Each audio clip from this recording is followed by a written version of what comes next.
Alors, bonsoir à tous et à toutes et bienvenue dans cette nouvelle vidéo, j'espère que vous allez bien. Je vais commencer déjà par dire que je suis désolé si cette vidéo elle sort déjà tard, pas dans le tard genre minuit mais tard dans les jours. À chaque fois je trouve des excuses, mais j'ai vraiment des excuses. Ici on est mercredi soir, demain j'ai l'anniversaire de mon beau-père, ça va durer je sais pas jusqu'à quelle heure, donc demain soir je ne pourrai pas lire. Et vendredi j'ai rien à faire, mais si je ne lis pas là maintenant, ben, je pourrai pas faire de montage vendredi.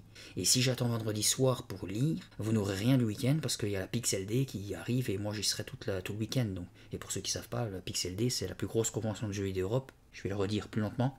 C'est la plus grosse convention de jeux vidéo d'Europe et c'est qu'une fois dans l'année. Donc je me dis, et là il est déjà presque 10 heures du soir, je suis un peu fatigué, mais je me dis, si vous voulez que je vous sorte quelque chose, vaut mieux que je fasse là maintenant une peut-être plus courte lecture, je sais pas, ça se trouve je vais être en forme et je vais lire pour 3 quarts d'heure de lecture, 1 heure, je sais pas du tout. Mais si jamais vous pensez que c'est, je veux dire, si je me dis la vidéo, j'arrête, j'ai mal à la tête, je suis fatigué, et après le montage, en fait la vidéo elle dure qu'une demi-heure, je suis désolé, mais vaut mieux avoir une vidéo un peu plus courte que pas du tout, en fait, jusqu'à la semaine prochaine. Donc voilà, là ici on est mercredi soir, je lis, je vais essayer de faire en sorte, je sais pas à quelle heure je vais rentrer de chez mon beau-père demain, donc peut-être que demain soir je vais booster mon montage et je la sortirai demain soir, sinon je la booste vendredi, et vendredi, même pas au soir, je la sors et vous la regardez quand vous voulez. Et bien sûr pour la prochaine lecture, donc après la Pixel, là je lis toute la totalité du livre, tant pis si je dois lire plus d'une heure et demie. Bon, là c'était les excuses. Maintenant, le résumé. Je vous ai demandé, vous allez bien? Moi ça va. Alex et ses copains se sont, j'allais dire quelque chose, mais je veux pas être impoli, donc ils s'ennuyaient ferme dans leur ville, qui était pourrie d'après eux.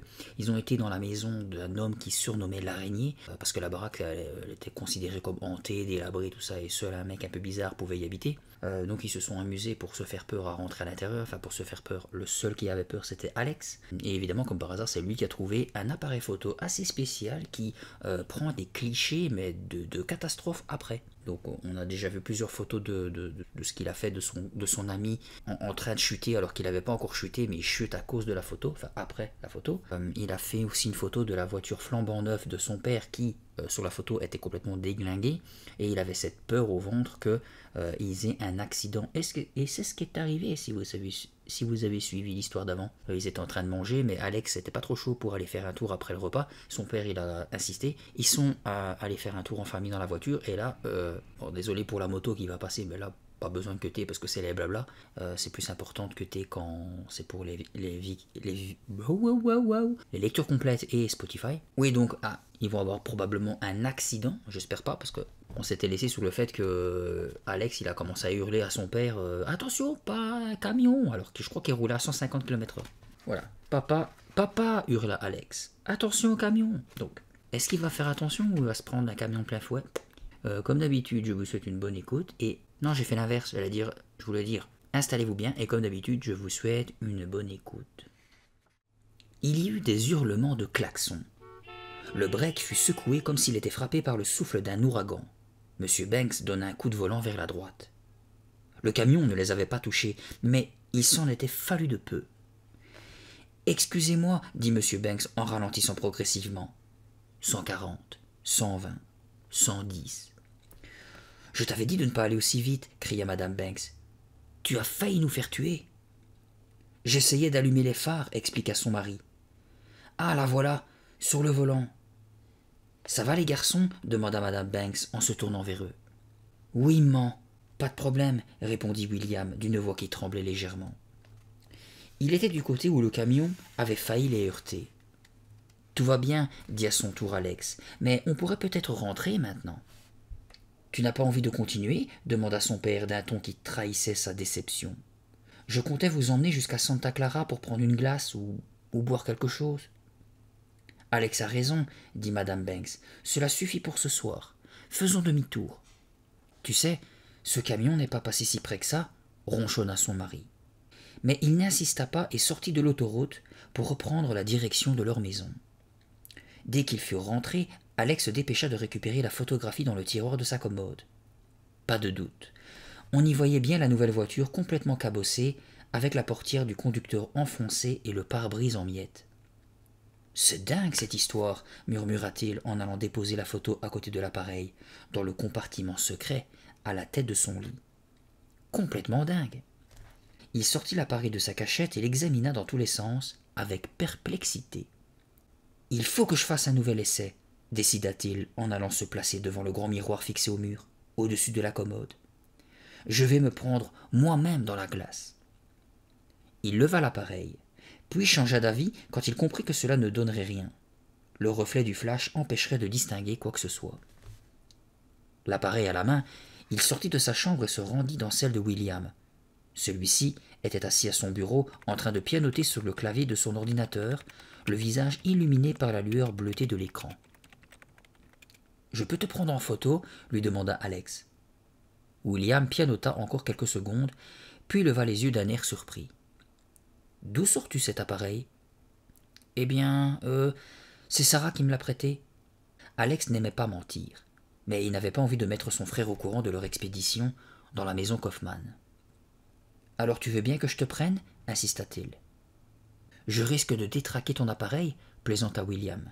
« Je crois justement qu'il est déjà détraqué, » répondit Alex. « C'est pour ça que j'ai besoin de faire un essai. »« Eh bien, vas-y, » dit son frère, qui se mit à loucher abominablement en tirant la langue. Alex appuya sur le déclencheur. Une pellicule encore opaque jaillit de la fente. « Merci. À plus tard, » lança-t-il en se dirigeant vers la porte. « Et attends, je n'ai pas le droit de voir ?» appela William. « Plus tard, si ce n'est pas raté, » répondit Alex en regagnant précipitamment sa chambre. Il s'assit sur le bord de son lit et posa sur ses genoux la photo qui commençait à se développer. Les jaunes apparurent en premier, puis les rouges, bientôt suivis par diverses nuances de bleu. Alex sursauta quand le visage de son frère devint nettement visible. « Oh, non! C'est vraiment incroyable ce truc !» murmura-t-il. Sur la photo, William ne louchait pas et ne tirait pas la langue. Son visage exprimait la frayeur, il avait l'air bouleversé. Lorsque l'arrière-plan finit par se précipiter à son tour, Alex eut une nouvelle surprise. William n'était pas dans sa chambre, mais à l'extérieur. Derrière lui, il y avait des arbres et une maison. Alex regarda cette maison attentivement. Elle lui disait quelque chose. N'était-ce pas celle qui se trouvait en face du terrain de sport? Il contempla de nouveau le visage effrayé de son frère. Puis il rangea la photo et l'appareil dans le compartiment secret qu'il referma soigneusement. « Cet appareil est complètement déréglé, » pensa-t-il en se déshabillant pour se coucher. Toute cette histoire le dépassait. Allongé dans son lit, les yeux fixés sur les ombres mouvantes du plafond, il décida de ne plus y penser. Après tout, pourquoi se préoccuper d'un appareil photo déréglé? Le mardi après-midi, après les classes, Alex se dépêcha d'aller retrouver Sarah sur le terrain de sport pour assister au match de baseball que devait disputer l'équipe d'Arthur. C'était une belle journée d'automne. Le soleil brillait dans un ciel sans nuages. Les pelouses qui entouraient le terrain de baseball emplissaient l'air d'une agréable odeur d'herbe coupée. Les deux équipes s'échauffaient en échangeant des plaisanteries que rythmait le bruit mat des balles contre les gants. Quelques parents et plusieurs dizaines de jeunes de la ville étaient venus encourager les joueurs. Certains étaient assis sur des bancs, d'autres sur le gazon. Alex aperçut Sarah en bordure du terrain et courut la rejoindre. « Ah, je vois que tu as pensé à prendre l'appareil photo, » dit-elle en souriant. « Je crois qu'il est déglingué. Les photos ne sont pas normales. Je n'y comprends rien. »« Le mauvais ouvrier a toujours de mauvais outils, » ironisa Sarah. « Peut-être que ce n'est pas de sa faute à lui. » Elle lui prit l'appareil des mains. « Et qu'est-ce que tu veux faire ?» demanda Alex en tentant de le lui reprendre. Sarah recula pour se mettre hors de portée. « Je veux photographier l'oiseau. On dirait une autruche déplumée. »« Merci du compliment, » dit Arthur, qu'il n'avait pas vu approcher. Il avait l'air plutôt ridicule avec son uniforme blanc. La chemise était trop grande pour lui et la culotte trop courte. La casquette bleue, avec une longue visière, était la seule chose qui lui allait à peu près. Il aperçut l'appareil que tenait Sarah. « Tiens, c'est une bonne idée de l'avoir apporté. »« C'est moi qui ai demandé à Alex de l'apporter pour qu'on te prenne en photo, » lui répondit-elle. « Tu collectionnes les portraits de grands sportifs ?» demanda-t-il. « Non, les portraits de clowns, » se moqua Sarah. « Puh, en réalité vous êtes jaloux, » répliqua Arthur. Vous êtes jaloux parce que je suis un champion et que vous n'êtes pas fichu de courir plus de 10 mètres sans avoir le souffle coupé. Hé, l'oiseau, viens ici en vitesse, appela l'entraîneur de son équipe depuis le fond du terrain. Il faut que j'y aille, dit Arthur en faisant demi-tour pour aller le rejoindre. Attends d'abord que je te prenne en photo, lança Alex. Arthur leur fit de nouveau face et, le buste dressé, il prit une pose avantageuse. Non, c'est moi qui vais la faire, protesta Sarah, en pointant l'objectif vers Arthur. D'un geste vif, Alex saisit l'appareil. Laisse-moi ça, voyons. Sans le vouloir, ses doigts accrochèrent le déclencheur au passage. Il y eut un déclic, un flash, et une pellicule opaque fit son apparition.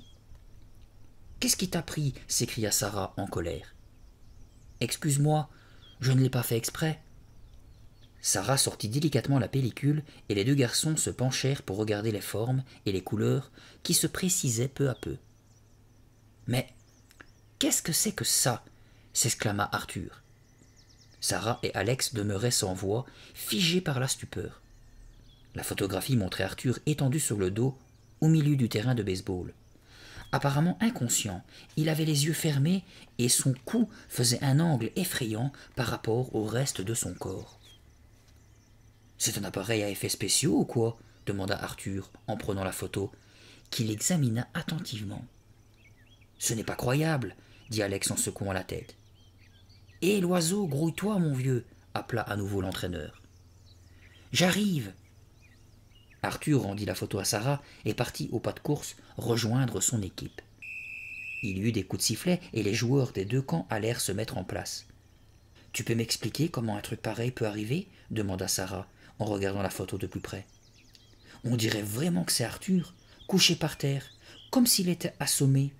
Pourtant il était debout, juste devant nous. »« Je n'y comprends rien, » répondit Alex pensif. « Rien du tout. » Ils allèrent s'installer à l'ombre d'un arbre qui se trouvait un peu en retrait par rapport au terrain. « Tu as vu son cou » reprit Sarah. « C'est horrible. »« Oui, et ce n'est pas la seule. » Alex s'apprêtait à lui parler de la photo de la nouvelle voiture et de celle de son frère William, mais Sarah ne lui en laissa pas le temps. « Et Michael » lança-t-elle, « tu t'en souviens ? La photo le montrait en train de tomber, alors qu'elle avait été prise avant sa chute. C'est bizarre, non ? » Plus que bizarre, oui, admit Alex. Laisse-moi voir ça, dit Sarah en prenant l'appareil. Il reste de la pellicule ? Je ne sais pas, je n'ai pas trouvé de compteur. Sarah examina l'appareil en le retournant dans tous les sens. Tu as raison, finit-elle par dire. Il n'y a pas la moindre indication. Comment peut-on savoir s'il est chargé ou non ? Alex haussa les épaules avec un geste d'ignorance. Sur le terrain, le match allait commencer d'un moment à l'autre. Les joueurs se tenaient immobiles à leur poste, le regard attentif. « Comment on le charge d'après toi » demanda Sarah, avec une pointe d'agacement dans la voix. Alex se pencha en désignant l'arrière de l'appareil. « Par ici, à mon avis, la paroi doit pouvoir se déboîter. » Sarah secoua la tête. « Ça m'étonnerait. La plupart de ces appareils à développement instantané se chargent par devant. » Elle essaya malgré tout de déplacer la paroi arrière, mais rien ne bougea. Elle ne réussit pas mieux avec les autres parties de l'appareil. « Enfin quoi » grommela-t-elle. « Comment ça peut fonctionner un truc pareil ?»« Attends, laisse-moi voir, dit Alex, en prenant l'appareil, qu'il examina de nouveau sous toutes les coutures. Il s'efforça lui aussi d'en faire bouger les différentes parties, mais sans plus de succès. Il releva la tête avec une expression étonnée. « Il n'y a pas de nom. Pas de marque, aucune indication, rien. »« Ce n'est pas possible » s'exclama Sarah. « Tous les appareils photo ont un nom. Ce n'est pas normal que le tien n'en ait pas. Je trouve même que c'est louche. »« Et là, minute » protesta Alex. « Je te rappelle que ce n'est pas le mien. Je ne l'ai pas acheté. Je l'ai seulement trouvé. »« Mouais. N'empêche qu'il n'est pas normal. Il faut trouver un moyen de l'ouvrir pour regarder à l'intérieur. » Sur le terrain, le match avait commencé, mais Sarah et Alex continuaient à manipuler l'appareil. « Il doit pourtant y avoir un moyen » insista Sarah en le reprenant. « Il y a forcément un bouton quelque part, un levier, un ressort. Je ne sais pas, moi. » Mais elle eut beau le tourner dans tous les sens, appuyait partout, tentait de dévisser l'objectif. Rien n'y fit. Bon, d'accord, j'abandonne, renonça-t-elle avec un soupir de découragement. Elle tendit l'appareil à Alex. Celui-ci le prit et s'apprêtait à le soulever à hauteur de son visage, quand il s'immobilisa brusquement. Les yeux écarquillés, il poussa une sourde exclamation. Sarah se tourna pour suivre la direction de son regard. « Oh, non, c'est pas vrai !» Là-bas, sur le terrain, à quelques mètres derrière la ligne des bases, Arthur gisait sur le sol. Étendu de tout son long sur le dos, il avait les yeux fermés et son cou faisait un angle anormal par rapport au reste de son corps. « Arthur !» hurla Sarah. Alex avait l'impression de suffoquer, comme si quelqu'un lui serrait la gorge. Arthur ne bougeait pas. Sarah et Alex se précipitèrent vers lui. « Arthur !» appela Sarah en se laissant tomber à genoux dans l'herbe à côté du corps immobile. Mais Arthur ne bougea pas. Sarah s'affola. « Arthur, je t'en supplie, dis quelque chose !» Arthur ouvrit un œil. « Je vous ai bien eu, hein ?» dit-il paisiblement, avec son insupportable sourire en coin. Il éclata de rire. Sarah et Alex ne réagirent pas tout de suite. Encore sous le coup de l'émotion, ils restèrent bouche bée, les yeux fixés sur leur ami qui se tordait de rire. Puis Alex, dont le cœur commençait à retrouver un rythme à peu près normal, se baissa, empoigna Arthur par les épaules et le remit brutalement debout. Il le fit rapidement pivoter et le ceintura en lui immobilisant les bras. « Vas-y » lança-t-il alors à Sarah. « Tape-le pendant que je le tiens. »« Bonne idée » dit Sarah en prenant un air menaçant.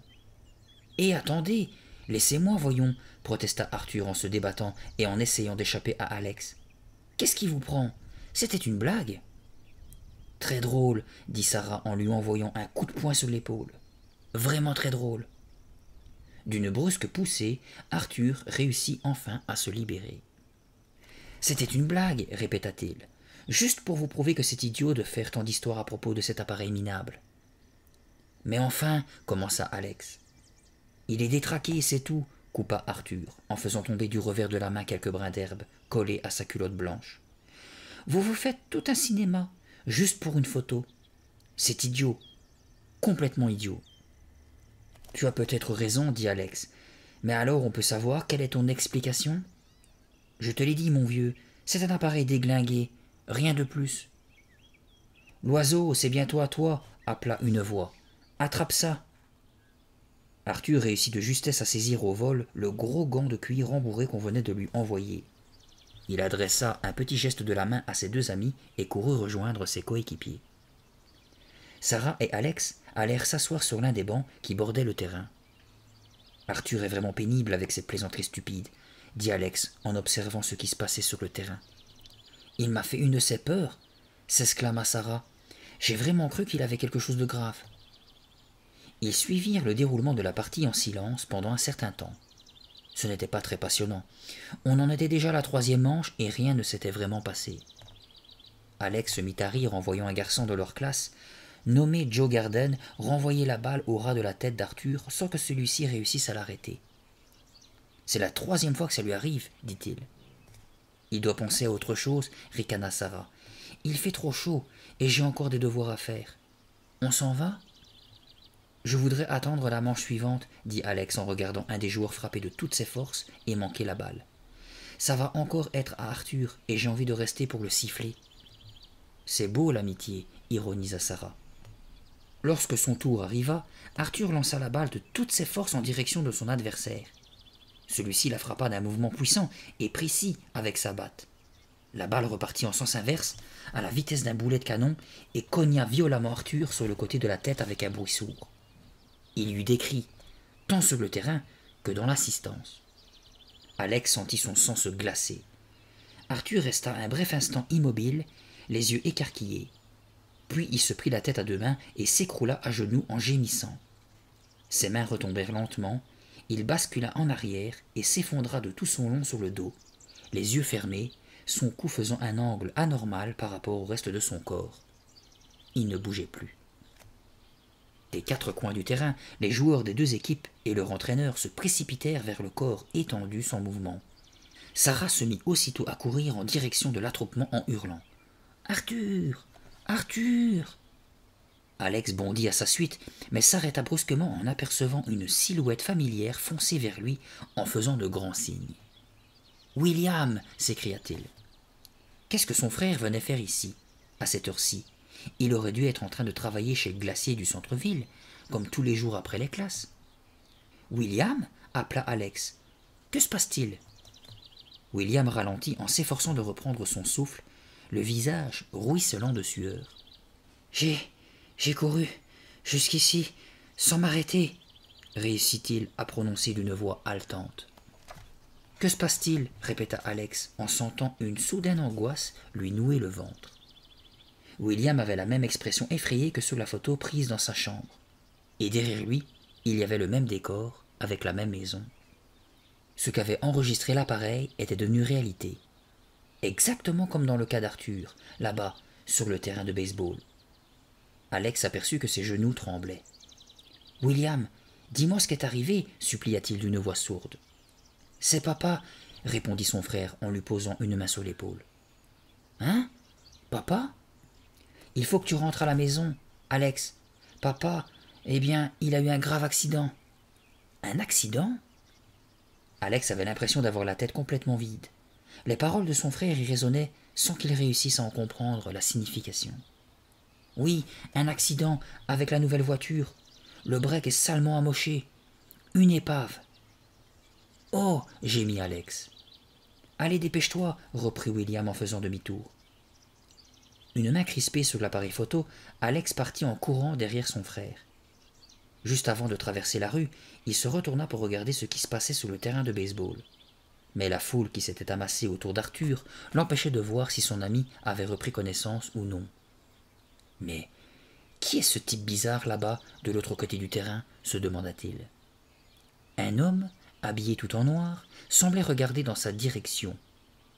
Cet homme le guettait-il ? « Dépêche-toi » lança William. Alex ferma un instant les yeux et les rouvrit pour scruter de nouveau l'autre extrémité du terrain. La sombre silhouette avait disparu. « Dépêche-toi, voyons !»« J'arrive !» cria Alex en reprenant sa course. Alex s'avança à pas pressés derrière William, vers la chambre de leur père. Les murs de l'hôpital étaient d'un vert très clair. Le sol était couvert d'un carrelage brun foncé moucheté de jaune orangé. Des couleurs. Tout ce qu'Alex parvenait à distinguer n'était qu'un assemblage de couleurs, des formes incertaines. Son cœur battait si fort qu'il entendait à peine les claquements sourds de ses semelles sur le carrelage. Une épave. La voiture n'était plus qu'une épave, exactement comme sur la photo. Alex et William tournèrent dans un autre couloir. Ici, les murs étaient jaune pâle. Les joues de William étaient rouges. Deux médecins les croisèrent, vêtus de longues blouses verdâtres. Des couleurs, rien que des couleurs. Alex cligna des yeux pour essayer de mieux voir ce qui l'entourait, mais tout paraissait irréel. Puis les deux garçons pénétrèrent dans la chambre de leur père. Les couleurs s'estompèrent. Les images devinrent brusquement d'une totale netteté. Leur mère se redressa sur la chaise où elle était assise à côté du lit. « Bonsoir, les garçons. » Ses mains se serraient sur un mouchoir chiffonné. Il était évident qu'elle avait pleuré. Elle s'efforçait de sourire, mais elle avait les yeux rouges et les paupières gonflées. Alex répondit au salut de sa mère d'une petite voix étranglée, puis il tourna les yeux vers son père. M. Banks avait la tête entourée d'un épais bandage. L'un de ses bras était plâtré. L'autre reposait sur le lit avec un long tuyau transparent rempli d'un liquide brunâtre, fixé à son poignet. Le drap était remonté jusqu'à ses épaules. « Comment ça va, les gars ?» demanda-t-il d'une voix légèrement voilée qui semblait venir de très loin. « Écoute, papa, » commença William. « Papa va s'en sortir, » intervint Madame Banks en voyant l'expression angoissée de ses fils. « Je me sens en pleine forme, » dit M. Banks de sa voix étrange. « Tu n'en as pas tellement l'air, » laissa échapper Alex en s'approchant du lit. « Mais si, je t'assure, » insista son père. « Quelques os cassés, ce n'est rien. » Il soupira, eut une petite grimace de douleur et ajouta. « Je crois que j'ai eu de la chance. »« Tu as eu beaucoup de chance, renchérit Madame Banks. »« Comment peuvent-ils dire une chose pareille se demanda Alex, qui ne pouvait détacher ses yeux du tuyau planté dans le bras de son père. Il pensa de nouveau à la photo de la voiture, cachée là-bas, dans sa chambre, au fond du compartiment secret de son lit. Avec le break transformé en épave, la portière du conducteur complètement enfoncée. Devait-il leur en parler? Il ne parvenait pas à se décider. D'ailleurs, le croirait-il? « Qu'est-ce que tu as de cassé, papa » demanda William en s'asseyant sur le radiateur fixé au mur, sous la fenêtre. « Votre père s'est cassé un bras et quelques côtes, » répondit aussitôt madame Banks. « Et il est un peu commotionné. Les médecins le gardent en observation pour s'assurer qu'il n'a pas de blessure interne. Mais apparemment, il n'y a rien de grave. »« J'ai eu de la chance, » répéta M. Banks en souriant. « Écoute, papa, il faut que je te parle d'une photo que j'ai prise, » dit soudain Alex, d'une voix légèrement tremblante. « Figure-toi que j'avais pris une photo de la nouvelle voiture et... »« La voiture est complètement fichue, » coupa sa mère. Assise sur le rebord de sa chaise, contre le lit de son mari, elle ne cessait de faire tourner machinalement son alliance autour de son annulaire, ce qui était chez elle un signe de nervosité. « Je préfère que vous n'ayez pas vu cela, les garçons, » ajouta-t-elle au bord des larmes. « C'est un vrai miracle que votre père n'ait pas été plus gravement blessé. »« Et alors, cette photo ?» tenta de reprendre Alex.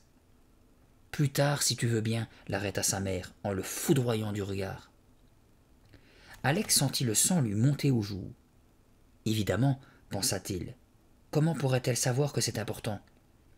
Puis il se dit que, de toute façon, ses parents ne l'auraient pas cru. Qui croirait d'ailleurs à une histoire aussi invraisemblable? « Je tombe de sommeil, » murmura M. Banks en bâillant, les yeux mi-clos. « C'est le calmant que les médecins t'ont donné, » dit sa femme en lui tapotant la main. « Tu n'as qu'à dormir, je reviendrai dans quelques heures. Venez les enfants. » Elle se leva et se dirigea vers la porte. « Au revoir, papa, » dirent ensemble les deux garçons en emboîtant le pas à leur mère. « Comment c'est arrivé » demanda William dès qu'ils se retrouvèrent dans le couloir au mur jaune. « Un type qui a grillé un feu rouge, » répondit madame Banks. « Il a heurté la voiture de plein fouet du côté de ton père. Il prétend que ses freins ont lâché. » Des larmes se formaient au bord de ses yeux rougis. Elle soupira. « Grâce à Dieu, il va s'en tirer, c'est l'essentiel. » Ils débouchèrent dans le grand couloir vert, marchant tous les trois côte à côte. À l'autre extrémité, plusieurs personnes attendaient devant les portes fermées de l'ascenseur. Une fois de plus, Alex songea aux photos qu'il avait prises avec cet appareil inquiétant. D'abord Michael, puis William, puis Arthur, et enfin son père. Chaque cliché représentait quelque chose de terrible, quelque chose qui ne s'était pas encore produit. Et par la suite, ce que l'on voyait devenait réalité. Alex frissonna. Il ne savait que penser de tout cela. Est-ce que cet appareil montrait ce qui allait arriver?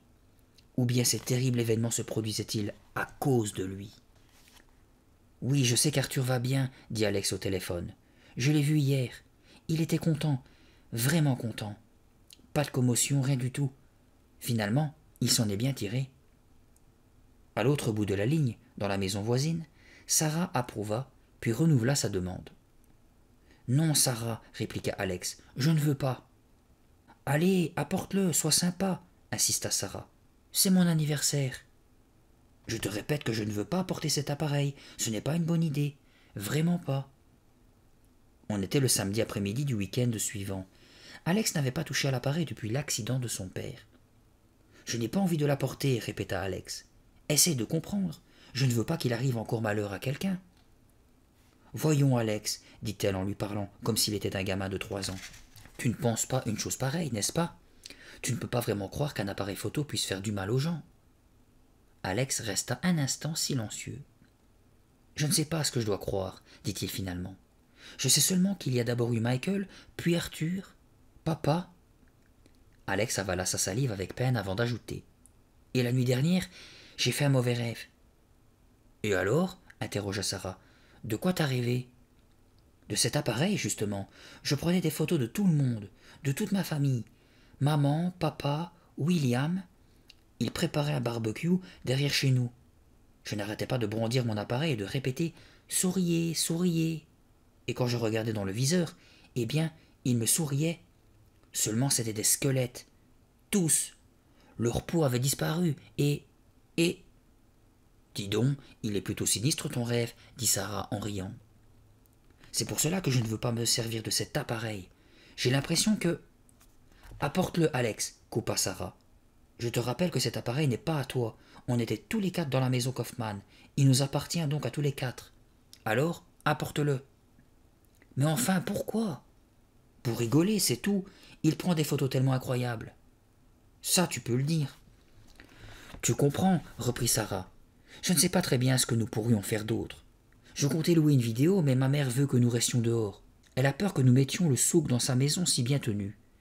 Alors j'ai pensé que nous pourrions nous prendre en photo, les uns les autres, avec cet appareil bizarre. Chacun aurait ainsi son portrait surprise. Écoute, Sarah, je t'assure que ce n'est pas... Apporte-le. Un point, c'est tout. Et maintenant, je raccroche. Alex resta un bon moment à écouter la tonalité dans le récepteur, en se demandant ce qu'il allait faire. Puis il reposa le téléphone sur son support et prit à contre-cœur la direction de sa chambre. Avec un profond soupir, il sortit l'appareil de sa cachette dans le coffrage du lit. Après tout, c'est l'anniversaire de Sarah, murmura-t-il. Ses mains tremblaient légèrement. Il réalisa combien cet appareil lui faisait peur maintenant. Je ne devrais pas faire ça, se dit-il en sentant une sourde angoisse l'envahir. Je sais bien que je ne devrais pas le faire. Comment ça va, Arthur? Lança Alex en traversant la terrasse qui donnait sur le jardin à l'arrière de la maison de Sarah. Pas mal, répondit Arthur en accueillant son ami d'une vigoureuse claque sur l'épaule. Le seul problème, c'est que depuis l'autre jour, depuis que cette balle m'a tapé sur la tête, de temps en temps, je ne sais pas pourquoi, mais... Cote, cote, cote. Il se mit à battre l'air de ses bras en continuant de glousser et se lança ainsi à travers le jardin comme s'il cherchait à s'envoler. « Hé, l'oiseau, ponds-nous donc un œuf !» cria quelqu'un. Tout le monde éclata de rire. « Sacré Arthur, on ne le changera pas !» soupira Michael en s'approchant d'Alex. « Alors, tu l'as apporté ?» C'était la voix de Sarah. Alex se retourna et la vit courir pour le rejoindre. Ses cheveux noirs étaient ramenés en une grosse tresse et elle portait une ample blouse jaune en soie par-dessus un étroit pantalon noir. « Tu l'as apporté ?» répéta-t-elle avec impatience. « Ouais, » ronchonna Alex en lui montrant l'appareil qu'il cachait sous son blouson. « Parfait !» déclara-t-elle. « Eh bien, tu n'as qu'à me photographier la première, puisque c'est mon anniversaire. Attends une seconde. Voilà, comme ça. Qu'en dis-tu » Elle s'était adossée au cerisier qui se dressait au milieu de la pelouse, un bras replié derrière la tête, en imitant une actrice de cinéma. Alex leva l'appareil dans sa direction. « Tu y tiens vraiment ?» demanda-t-il. « Bien sûr. Allez, vas-y. Je veux qu'on photographie tout le monde. Chacun son tour. »« Et tu n'as pas peur de ce que ça peut donner ?»« Mais non, » répondit Sarah d'un ton agacé. « C'est justement ça qui sera drôle. »« Mais enfin, Sarah !» Sarah, toujours adossée à son arbre, commençait à s'énerver.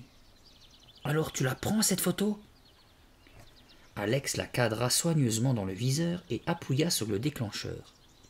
Déclic, flash, puis il y eut un léger bourdonnement et une pellicule encore opaque sortit de l'appareil. « Dis donc, tu n'as pas invité d'autres garçons ?» demanda Michael à Sarah. « Non, dit-elle, rien que vous 3, et 9 filles. »« 9 filles ?» gémit Michael en faisant la grimace. Sarah le désigna du doigt en s'adressant à Alex. « Prends-le donc en photo avec sa belle chemise. »« Pas question !» s'écria aussitôt Michael en reculant, les mains levées devant son visage pour se protéger. « La dernière fois que tu m'as photographié avec ce truc, je me suis cassé la figure. » En continuant de reculer, Michael entra en collision avec Nina Blake, l'une des amies de Sarah, qui fit un bond de côté en poussant un petit cri. « Reviens, Michael !» appela Sarah. « Allez, laisse-toi photographier pour me faire plaisir. C'est mon anniversaire. »« Qu'est-ce que tu as prévu pour cet après-midi » demanda Nina. « J'ai pensé qu'on pourrait tous se prendre en photo et faire un jeu, ou quelque chose comme ça, » répondit Sarah. « Un jeu » intervint Arthur. « Se tourner les pouces, par exemple. » Il y eut quelques rires. « Le jeu de la vérité » proposa Nina. « Oui, bonne idée » approuvèrent 2 autres filles. « Oh non, pas ça » gémit Alex intérieurement. Le jeu de la vérité servait toujours de prétexte à des tas d'embrassades, de gages idiots. Avec 9 filles et seulement 3 garçons, ça promettait. « Qu'est-ce que ça donne ?» lui demanda Sarah en le prenant par le bras. « Fais-moi voir. » Alex était tellement furieux à l'idée d'un jeu de la vérité qu'il en avait oublié la photo qu'il tenait à la main. Il la tendit à Sarah. « Mais je n'y suis pas !» s'exclama-t-elle, les yeux écarquillés par la surprise. « Qu'est-ce que tu as fichu ?»« Hein ? Quoi ?» Alex reprit la photo pour l'examiner. On y voyait le cerisier, mais pas Sarah. « Je vais pourtant cadrer sur toi, protesta-t-il. Tu étais juste au milieu. »« Eh bien, il faut croire que tu as raté ton coup, puisque je n'y suis pas, » répliqua Sarah avec une moue dégoûtée. « Mais je te jure !»« Voyons, Alex, je ne suis pas invisible. Je ne suis pas un vampire. Les miroirs me renvoient mon image. Et d'habitude, sur les photos, je suis plutôt mignonne. »« Regarde donc, dit Alex, il y a l'arbre contre lequel tu t'appuyais. Le tronc est parfaitement net. C'est bien l'endroit où tu te trouvais, non ?»« D'accord, mais je suis où, moi ?» demanda Sarah. « Bon, peu importe, tu n'as qu'à en prendre une autre, et tout de suite. » Alex mit la photo dans sa poche. Il était perplexe. Comment était-ce possible qu'on n'y voit pas Sarah ? « Prends-la de plus près cette fois, » conseilla-t-elle. Alex avança de quelques pas, cadra en prenant bien soin de centrer sur elle et prit la photo. Sarah le rejoignit aussitôt et s'empara de la pellicule qui venait de sortir de l'appareil. « J'espère que celle-ci sera mieux réussie, » dit-elle en surveillant l'apparition des formes et des couleurs. Puis, quelques instants après, elle s'écria. « Hé, ce n'est pas possible !» Cette fois encore, elle n'était pas visible sur l'image. Il y avait le cerisier, parfaitement net et bien centré. Mais Sarah n'apparaissait nulle part. « Si tu tiens vraiment à photographier tout le monde, il faudrait un autre appareil, » fit remarquer Alex, qui avait, lui aussi, les yeux fixés sur la photo. « Tu as raison, » dit-elle en la lui rendant avec un haussement d'épaule. « Cet appareil est déglingué. Et si on ne se voit pas, ce n'est pas très drôle. Laissons tomber. » Elle se tourna vers les autres pour les appeler. « Venez tous, le jeu de la vérité va commencer. » Il y eut des acclamations et quelques ronchonnements. Sarah entraîna tout le monde vers la forêt qui s'étendait au-delà de son jardin et les guida jusqu'à une petite clairière. « Nous y serons plus tranquilles, » expliqua-t-elle. Le jeu s'avéra aussi pénible qu'Alex l'avait imaginé. Des 3 garçons, Arthur était le seul qui paraissait s'amuser. C'est vrai qu'il adore les trucs idiots de ce genre, pensa Alex avec un peu d'envie. Heureusement, à peine plus d'une demi-heure plus tard, il entendit Madame Walker, la mère de Sarah, qui les appelait pour qu'ils viennent partager le gâteau d'anniversaire. « Quel dommage !» dit ironiquement Alex, juste au moment où le jeu devenait intéressant. Un instant plus tard, ils se retrouvèrent tous sur la terrasse, autour d'une table où était posé un superbe gâteau rose et blanc, avec toutes ses bougies allumées. Un grand couteau à la main, Madame Walker regarda autour d'elle. « Où est Sarah ?» Tous se dévisagèrent, puis se tournèrent en direction du jardin. « Il y a une minute, elle était encore avec nous, dans la forêt, » dit Nina. « Hé, Sarah !» cria Arthur, en mettant ses mains en porte-voix autour de sa bouche. « La terre appelle Sarah ! La terre appelle Sarah ! C'est l'heure du gâteau !» Pas de réponse, rien. « Elle est sans doute dans la maison, » suggéra Alex. Madame Walker secoua la tête. « Non, je l'aurais vue passer. Elle est peut-être encore dans le bois. »« J'y vais, » dit Arthur. Il traversa le jardin en courant et disparut entre les arbres, en criant à tue-tête le nom de Sarah. Quelques minutes plus tard, il revint et fit signe qu'il ne l'avait pas trouvée. Ils fouillèrent la maison, allèrent regarder dans la rue, repartirent dans la forêt. Rien. Sarah demeurait introuvable. Elle avait disparu.